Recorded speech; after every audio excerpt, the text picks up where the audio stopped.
চাই এবং এই স্টোরিটা কোথাকার? আপনার ভাই ওয়েলকাম ব্যাক। Thank you. আচ্ছা, কোথাকার স্টোরি এটা? আসসালামু আলাইকুম লিসেনার্স, আপনার বলছি আসল ভাই। আমাদের আজকে যে ঘটনাটি বলবো এটা রাজবাড়ী জেলার কালুখালী উপজেলার বোয়ালিয়া নামক একটা গ্রামের ঘটনা। ওকে, আমরা চলে যাই ঘটনায়।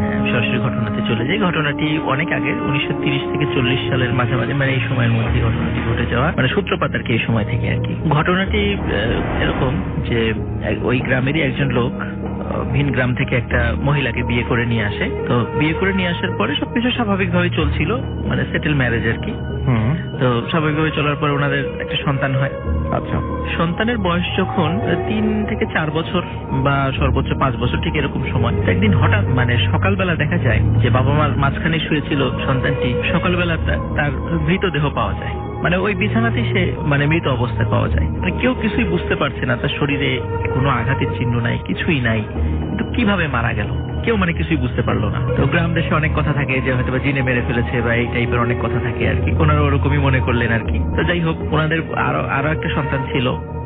তার বয়স যখন ঠিক এই বয়সের কাছাকাছি আর কি, মানে 3 থেকে 5 বছরের মাঝামাঝি, ঠিক সেও একইভাবে বাড়িতে মারা যায়। কিন্তু মৃত্যুর কারণ কেউ উদ্ঘাটন করতে পারছে না।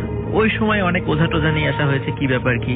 তো ওঝারা কিছুই উদ্ঘাটন করতে পারে না যে কেন এটা হচ্ছে। তো এর অল্প মাসখানেক পর তারই প্রতিবেশী, মানে ওই বাড়ির যিনি আছেন আর কি, তারই প্রতিবেশী এসে বললেন যে আমাদের বাড়িতে মেহমান এসেছে, তো আমাদের ছোট দুটো বাচ্চাকে তো বাসায় রাখতে পারছি না, জায়গার সংকট, তো আমার এই 2 বাচ্চাকে আপনারা আপনাদের সাথে রাখুন আজকে রাতে। তো ওনারা রাজি হয়ে গেলেন যে কেমন খেত, একদম সহজ ব্যাপার আর কি, ওনার উপকার হলো। তো রাসেল ভাই, পরের দিন সকালবেলা ওই 2টা বাচ্চার মৃতদেহ পাওয়া যায়।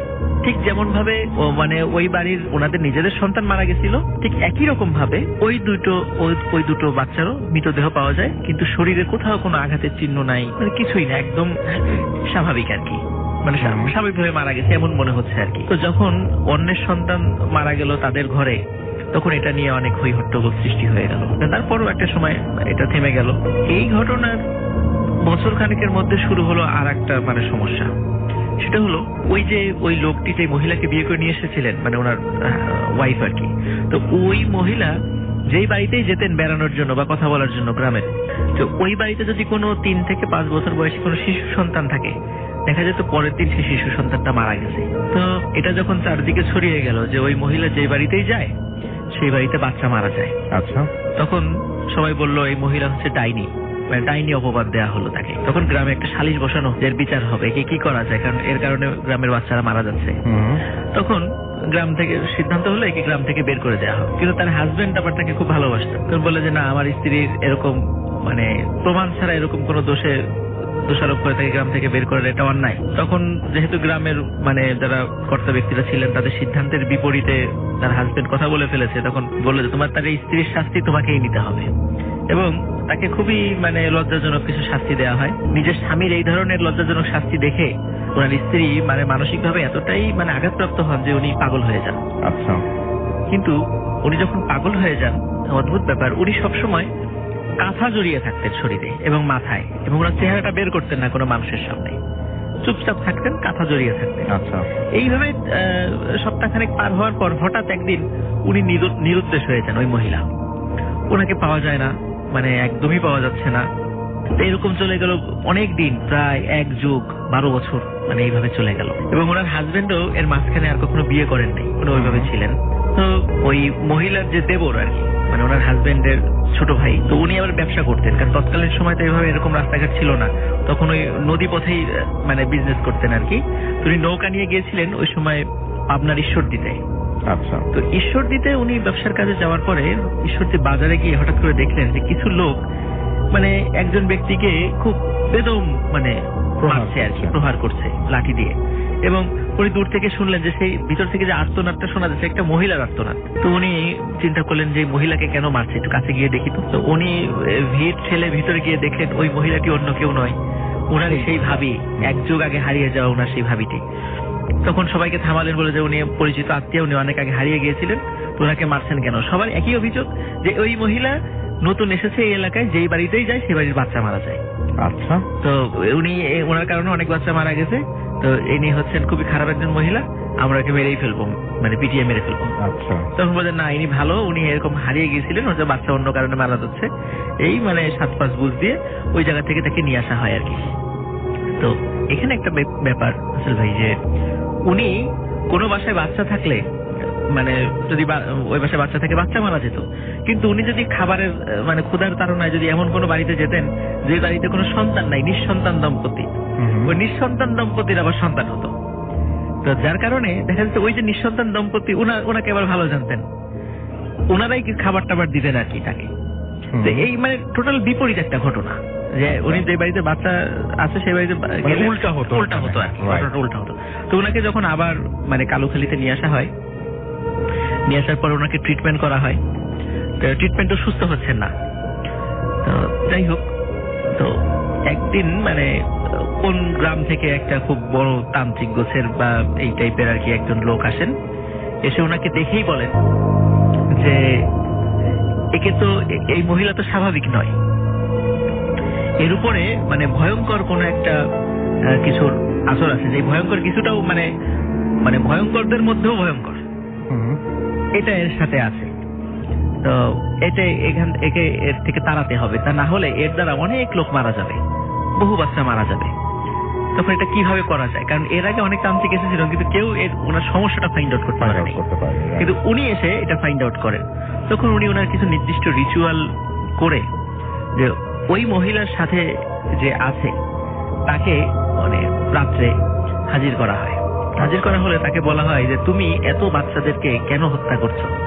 তখন সে বলে যে এই মহিলাকে আমার ভালো লাগে, কিন্তু এর কোনো সন্তান আমি হতে দেব না, এবং এ যদি কোনো বাচ্চাদের দিকে মানে তাকায়, মানে মায়ার দৃষ্টিতে তাকায়, সেই বাচ্চাকে আমি বাঁচতে দিব না, এই কারণে আমি এই বাচ্চাদেরকে হত্যা করছি।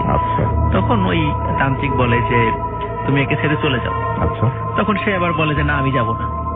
তো বহু ভয় ভীতি দেখানোর পরে বলে যে ঠিক আছে আমি যেতে পারি, তবে একটা শর্ত, যে এই মহিলার যদি আবার একটা সন্তান হয়, ওই সন্তানকে আমি হত্যা করব, তারপরেই আমি যাব। তো এই প্রস্তাবে তো কেউ রাজি হয় না। তখন ওই তান্ত্রিক তার নির্দিষ্ট প্রক্রিয়ার মাধ্যম দিয়ে ওই খারাপ যেই চিন্তা বা যেটাই থাকুক ওটাকে আটক করে মানে সেটাকে কোনো একটা জায়গায় নিষ্ক্রিয় করে দেন আর কি। এরপরে মানে রাতারাতি উনি, যিনি 1 যুগ ধরে পাগল, রাতারাতি উনি ভালো হয়েছেন। উনি স্বাভাবিকভাবে ঘর সংসার করা শুরু করেন, একদম স্বাভাবিক হয়ে যান, যে উনি কোনো বাচ্চার দিকে তাকালেও আর লোক মারা যাচ্ছে না এরকম। তো এইখানে রাসেল ভাই তখন আবার ওই গ্রামে আবার অন্য ধরনের একটা ব্যাপার করতে থাকে। সেটা হলো ওই গ্রামে মানে কিছু লোক মানে মানে ওনারা রাতের বেলা বিশেষ করে ঘরের মধ্যে হাজবেন্ড ওয়াইফ ঘুমিয়ে আছে, বাচ্চা আছে সাথে, ওনারা দেখতেন যে যেমন পর্দার ওই পাশে যদি কোনো মানুষ দাঁড়িয়ে থাকে, হালকা আলোতে বোঝা যায়, ছায়া দেখা যায়। তো দেখতেন যে ওনাদের ঘরের কোনো পর্দা বা কোনো একটা জায়গায় এরকম একটা ছায়া মূর্তি দাঁড়িয়ে আছে, সেটা নারী বেশি, মানে নারীর মতো দেখা যায় আর কি, এরকম একটা এবং ওই হাজবেন্ড ওয়াইফ পাশে শুয়ে থাকলে একজন আরেকজনের চেহারা মানে ভয়ঙ্কর আকৃতিতে দেখতেন।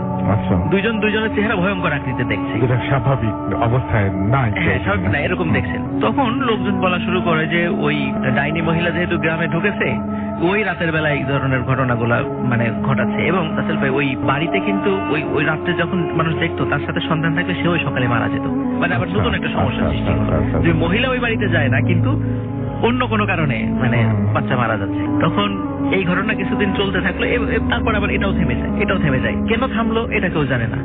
কে ছিল ওই ছায়া মূর্তি, কেন দুইজন একে অন্যকে দেখছে রাতের বেলা হঠাৎ করে এরকম ভয়ঙ্কর আকৃতিতে, এটাও কেউ জানে, হঠাৎ করে থেমে যায়। এরপর আর যেটা ঝামেলা হয় সেটা হচ্ছে যে ওই মহিলার একটি সন্তান হয়, যে মহিলাটার এই যে ডাইনি আখ্যা দেওয়া হয় এবং 12 বছর প্রায় পাগল ছিল, ওনার একটা সন্তান হয়। সন্তানের বয়স যখন 7 মাস, 7 মাস পর্যন্ত তার গ্রোথটা ঠিক ছিল, কিন্তু তারা ওই বাড়ির সবাই খেয়াল করলেন বাচ্চার বয়স 1.5 বছর, 2 বছর, 3 বছর হয়ে যাচ্ছে, কিন্তু 7 মাস বয়সে বাচ্চাটা যতটুকু ছিল ঠিক ততটুকুই আছে, সে বাড়েও না কমেও না, একই রকম, মানে চেহারা কোনো বয়সেরও কোনো ছাপ বাচ্চার চেহারায় পড়ছে না, শরীরে পড়ছে না। তো এরকম করে রাসেল ভাই 55 বছর ওই 7 মাস বয়সী বাচ্চা 55 বছর একই রকম ছিল। আচ্ছা, ওই মহিলা মানে বৃদ্ধ হয়ে গেছে, তার অন্য সন্তান হয়েছে, তারা মারা যায় নাই, তারা বড় হয়েছে, তারা বিবাহ শাদী করেছে, তাদের সন্তান হয়েছে। ওই ছোট্ট ওই 7 মাস বয়সীকে তারাও লালন পালন করেছে। এই মানে 2000 হয়তো বা 3-4 সাল বা এই টাইপের কোন একটা সময়ে ওই 7 মাস বয়সী ওই বাচ্চাটা মারা যায়। আচ্ছা, তো এই যে বাচ্চাটা বড় হলো না, ছোট থাকলো, ওই রকমই থেকে গেল। ওই রকমই থেকে গেল, এইটার কোনো ব্যাখ্যা আসলে পাওয়া যায় না। এটা ওই এলাকায় সবাই জানেন? হ্যাঁ, এটা ওই এলাকায় সবাই জানেন। আচ্ছা। আর ওই মহিলার যিনি হাজবেন্ড ছিলেন, আচ্ছা যখন ওই মহিলা ভালো হয়ে গেলেন, সমস্যা শুরু হলো ওই হাজবেন্ডের সাথে। আচ্ছা সেটা হলো, দেখা যাচ্ছে রাতের বেলা ঘুমিয়ে আছেন, হঠাৎ ঘরের দরজা বন্ধ, কিন্তু ওনার হাজবেন্ড বাড়িতে নেই। আচ্ছা, কোথায় গেল, মানে সারা গ্রামে নাই, কোথাও নাই। 3-4 মাস পর হঠাৎ মানে খবর পাওয়া গেল ওনার হাজবেন্ডকে পাওয়া গেছে কোথায়? সিলেট। কোথায় পাওয়া গেছে? চট্টগ্রামে। হুম, কোথায় পাওয়া গেছে? রাজশাহীতে। তো ওনার হাজবেন্ড কে যখন বাড়িতে মানে নিয়ে আসা হয়, তখন ওনার হাজবেন্ড বলেন যে হঠাৎ করে আমার মনে হলো কি ব্যাপার, আমি এখানে কেন? আশেপাশে উনিও মানসিকভাবে মানসিকভাবেই হয়ে সুস্থ যায়। ওরা ছিলেন না। জিজ্ঞেস করলেন যে আশেপাশের লোকের কাছে যে আমি এখন কোথায়? বলে আপনি যখন সিলেটে। তো আমার বাড়ি তো ওখানে, এখানে কিভাবে চলে আসলাম? তখন ওখানকার লোকজনই ওনাকে আবার বাড়িতে পাঠিয়ে দেয়। উনিও যতদিন জীবিত ছিলেন ঠিক এইভাবে উধাও হয়ে যেতেন। Right. কিন্তু সর্বশেষ যখন উনি উধাও হয়ে যান, তাও আজ থেকে কমপক্ষে 30-40 বছর আগে, যখন শেষ পর্যন্ত উধাও হয়ে যান, পরে আর উনি যে কোথায় গেছেন আর কোনো খোঁজ খবর পাওয়া যায় না, উনি আদৌ জীবিত আছেন কিনা। কিন্তু এই যে ঘটনাটা কেন হলো, ওই গ্রামে রাতের অন্ধকারে এই যে একজন পাশাপাশি শুয়ে আছে, একজন আরেকজনকে ভয়ঙ্কর চাকরিতে দেখতো, একটা ছায়ামূর্তি দেখতো, বাচ্চা মারা যেত, এটা আবার কে করছে? হ্যাঁ, ওই বাচ্চাটি কেন 7 মাস বয়স থেকে আর বড় হয়নি, 55 বছর একই রকম ছিল? এটা খুব অদ্ভুত ব্যাপার। এইটার কোনো মানে ব্যাখ্যা বা এটার কোনো আজও পাওয়া যায় নাই। ওই এলাকায় এটা খুবই একটা পরিচিত ঘটনা আর কি, আজকে লিসেনারদের সাথে শেয়ার করলাম। থ্যাংক ইউ ভেরি মাচ আপনার ভাই, আপনার স্টোরির জন্য আপনাকে অনেক অনেক অনেক অনেক ধন্যবাদ। আমরা চলে যাব আমাদের পরবর্তী স্টোরিতে, এবং সেটা একটা ইমেইল। সেই